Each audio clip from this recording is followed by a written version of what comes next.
What's going on, guys? MMA Outlaw here, and today we are going to be breaking down every single fight that happened on UFC 326, Holloway versus Oliveira, and giving you guys my reaction. I'm sorry you guys are getting this video so late. I know, I'm probably going to get this up, what is today? Today's Monday.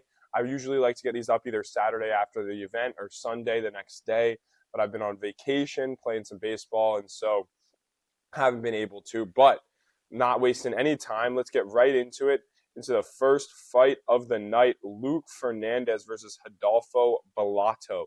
And let's just say, I'm going to speed run through some of these, try and make it a little bit of a quicker video.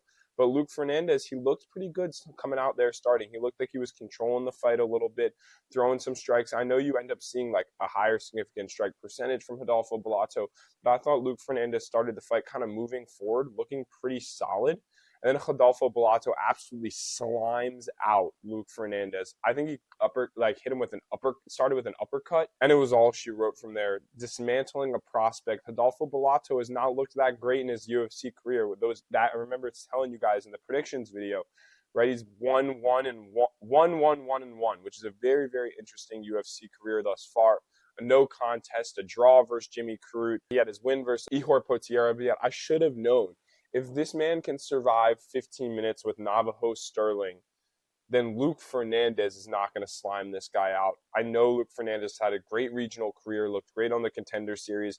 This is what happens with some of these heavier weight class guys. They get kind of a can on the Contender Series. They look really good. Guys like me, mistakenly, sometimes overhype their value. And then a guy like Rodolfo Bellato, who's been around the UFC, who has seen a lot, has a big opportunity and absolutely slimes him out. And so starting the night 0 for 1 on predictions, but nonetheless a great performance from Rodolfo Bellato. And let's be honest, this card was pretty crappy. This card was pretty crappy, and this was one of the better performances watching Rodolfo Bellato absolutely dismantle Luke Fernandez. And so, for our entertainment purposes, we'll take it. Not great for the predictions. The worst night of predictions we've had since the YouTube channel started. But we're not going to let that slow us down. And so, moving onward, Rafael Tobias versus Dr. Nurdizai. Tobias was just incredibly predictable. When he got Nurdizai down, it was clear that he was, a better grappler than Nurdizai. But on the feet, DR just looked much better. He knew where Tobias was going, what Tobias was doing. It looked like Tobias significantly slowed down towards the end of that fight. And you can't do that against a guy like Dr. Nurdizai, because Dr. Nurdizai, especially if it's going to be on the feet, he can fight for forever on the feet. And I know, guys like this are incredibly hard to predict, right? Rafael Tobias looked great on the Contender Series. Again, in these heavier weight classes, I think I need to start weighing their Contender Series performances just a little bit less, because Dr. Nurdizai was 0-2 in the UFC with 2 losses by submission. Tobias has great submission ability, great knockout ability, has shown an ability to finish people, is a very young fighter, 22 years old, 14-1, has a lot of amateur experience, but he just looked slow, predictable, and not that talented, to be honest. And so I hope we see more from Tobias a little bit later in his career. I think this is a guy who still has a lot of room to improve. And now it's like, what do you do with a guy like Nurdizai? Because he's clearly not very good, right? But he just beat a guy off the Contender Series. Now Nurdizai is 1-2 in his UFC career. I know the UFC was hoping to cut him after this fight. You are hoping to see him on the next episode of the Chopping Block, which will be posted tomorrow, I believe. And so Nurdizai, I don't really know. Moving onward. Sumadarji versus Jesus Aguilar. And, I forgot to mention, we picked Tobias, 0-2, take accountability for the picks, right? Sumadarji, I said this was a possibility, and that's not an excuse for me picking Jesus Aguilar. I thought potentially Jesus Aguilar could get him down, work some submission game, get really in tight, back him up against the cage and take him down. Potentially if Sumadarji goes down, I thought, Jesus Aguilar has that nasty guillotine. But a guy like Sumadarji can just cause real problems for some people in the flyweight division. Sumadarji is a very tall, I think he might be the tallest, longest flyweight in the division, and he was fighting the smallest fighter on the roster. And so I knew that the game plan for Sue could just be pick him out from the outside, jab, jab, jab, move around, stick and move, stick and move, stick and move. And I thought that if he did that, he could absolutely win. But we've seen Sumidarji been pulled into firefights with guys like Matt Schnell. We've seen Sumidarji been caught in submissions endless times. I believe he's 1-6 in his career when the fight ends by submission.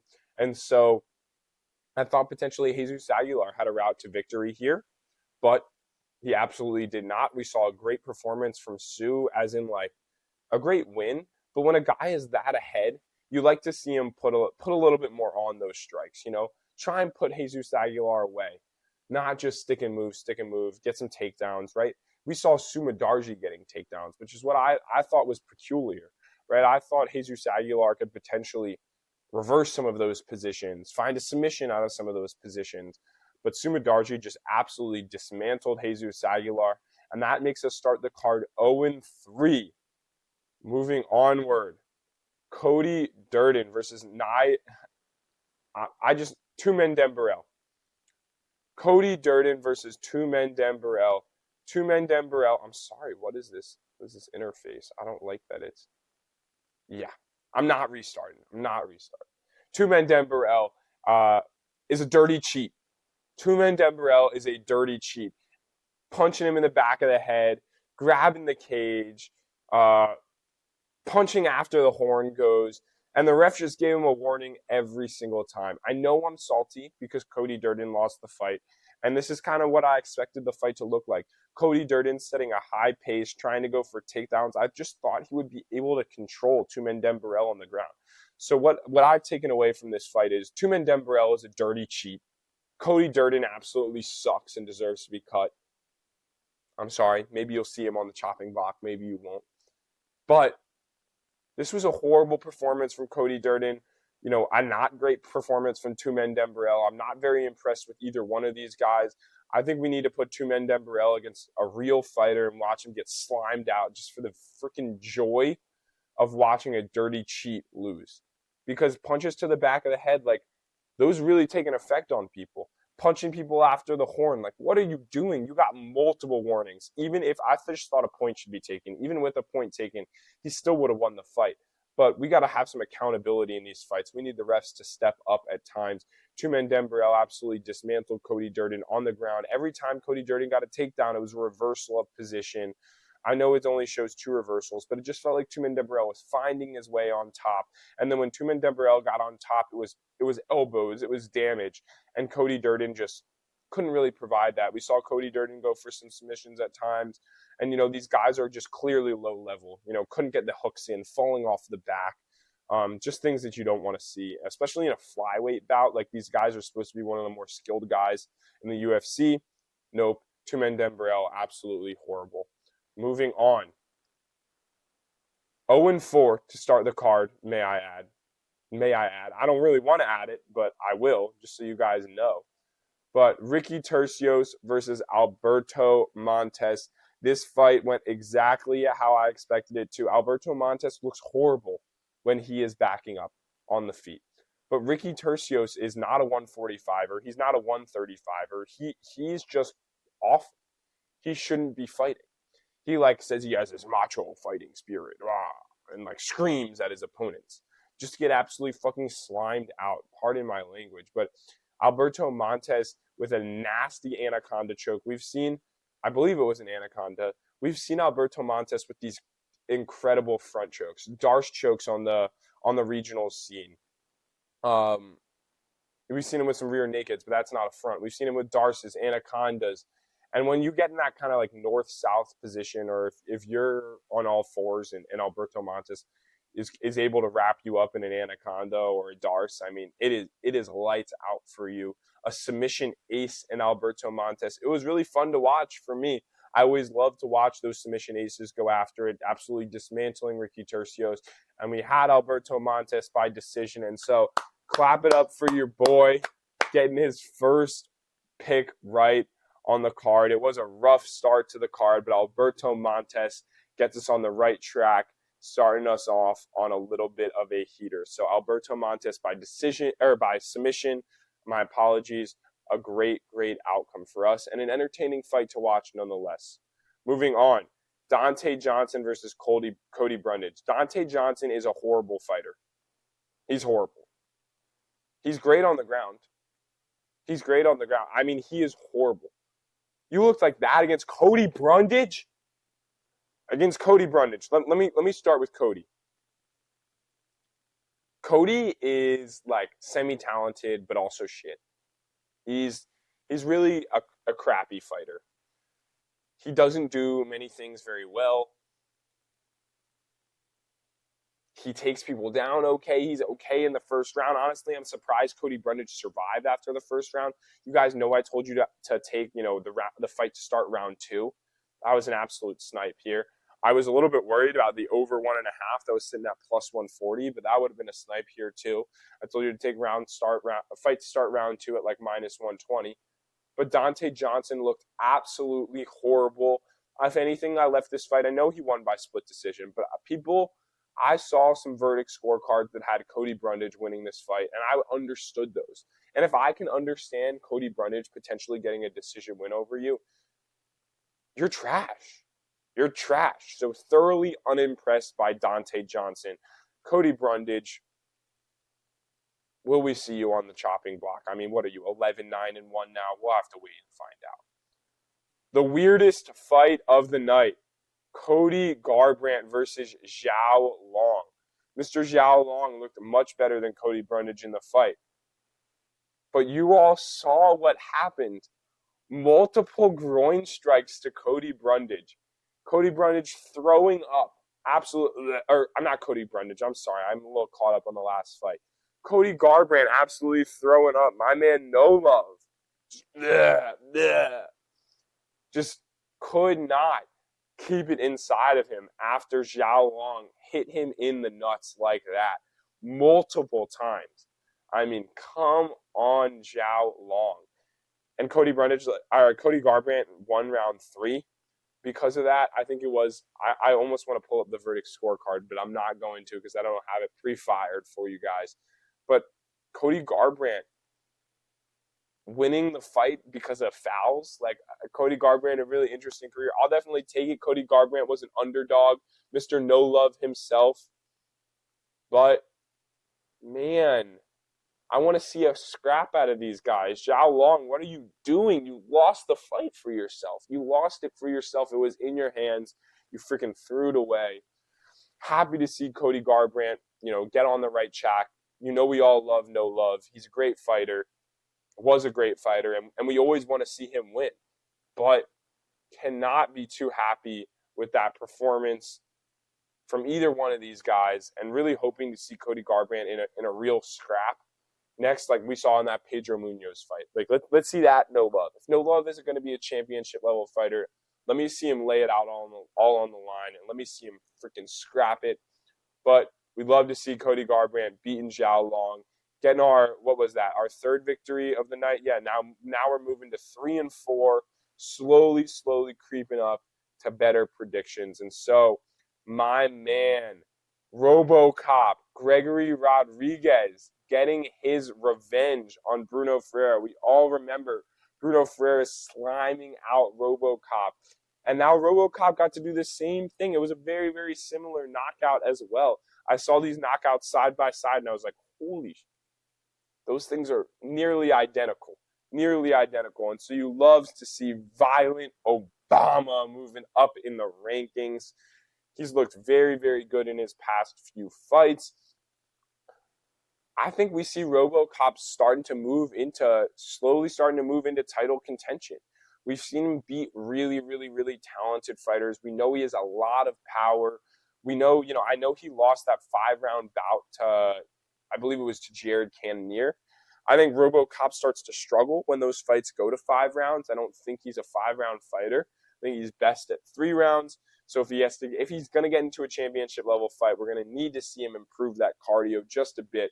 But very, very, very happy with RoboCop's performance. You love to see Mr. Violent Obama getting a win. And for Bruno Ferreira, right, you just got caught. You got caught by an incredibly powerful guy. We've seen Bruno Ferreira look really, really good in his recent performances, beating Marvin Vettori. We've seen him beat RoboCop. We know what Bruno Ferreira is capable of. And so I think we put Bruno Ferreira in an entertaining fight for the fans. We start to move Gregory RoboCop Rodriguez up in the rankings. And yeah, it was a really, really entertaining fight, right? That's why we've seen this guy getting the performance of the night. This card was horrible. It was horrible. It was so bad. But Gregory Rodriguez, Alberto Montes are two of the guys that really, really saved this fight card. And so RoboCop Rodriguez getting the win by knockout, moving us to 4-4 on our predictions. I know, not great, but trending in the right direction. And so, Drew Dober versus Michael Johnson. I said before, if you know, you just know. If you know, you know. Drew Dober sees a guy like Michael Johnson across the octagon from him, and he goes, ooh, ha, ha, ha, ooh, ha, ha, ha. Man, it's sad to watch my boy Michael Johnson go out like that because Michael Johnson was on a heater in the lightweight division. 3 wins in a row from the 39-year-old, just coming off a win against Daniel Zellhuber, where he was a huge underdog. But Drew Dober, we got to talk about this line movement too. When I posted my predictions video, Drew Dober was a plus 130 underdog. By the time the fight started, Drew Dober was minus 200. Heavy action came in on Drew Dober. I was surprised the fight wasn't pulled.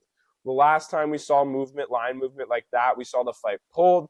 I would love to see like what the commission, what the betting agencies like to say about stuff like that. Why was this fight not pulled and other fights with that kind of line movement were? But you saw why the line movement happened here, right? Drew Dober absolutely slamming him out by KO and an incredibly impressive performance. And that did, check the first box of the cycle parlay. The cycle parlay did not end up hitting, but I was very, very happy with Drew Dober's performance. It's always entertaining to watch Mr. Mager, Drew Dober himself, step into the octagon. And so a great win from Drew Dober and moving us to 5-4 on our predictions. And so moving up, Chihuihuis, Raul Rosas Jr. getting the decision win over Robert Font. Raul Rosas Jr., relegate him to the apex. He's so boring. I don't care that he's 21 years old. I don't care that he's younger than me. It doesn't matter to me. It really doesn't. I could care less. If you're boring, you're boring. I don't want to watch this crap in front of fans. There's no way this should be the third fight from the top on a pay-per-view fight card. Rob Font. Learn how to grapple. You could get up, yeah. But I mean, man, you see it right here. Raul Rosas Jr. attempting 18 takedowns in a 3-round fight. 16 for 18. We got to stop a takedown. We got to grab underhooks. We got to turn that around. We got to sprawl. I mean, this stuff is basic. It's basic grappling. And I know that these UFC fighters should be capable of it. But guys like Rob Font, you've been around for so long. You're 38 years old. New England Cartel. Your guys Calvin Kattar, your guys Rob Font, they just can't get to the top level. You can't get to the top level at New England Cartel. They're just not good enough. It's not a good enough team. We've seen it time and time again, these high-level fighters from New England Cartel. Every time they get a chance, thumbs down. Rob Font looked absolutely horrible. Raul Rosas Jr., I never want to see you on a pay-per-view fight card again, unless it's in Mexico.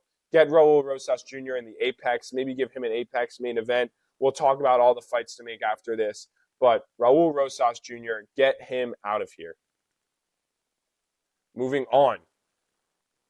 We did predict Raul Rosas Jr., though, so that did move us to 6-4. And so moving on, we got Caio Baralho versus Reinier de Ridder. And you see the total strikes edge going to Reinier de Ridder, but Caio Baralho was doing the damage.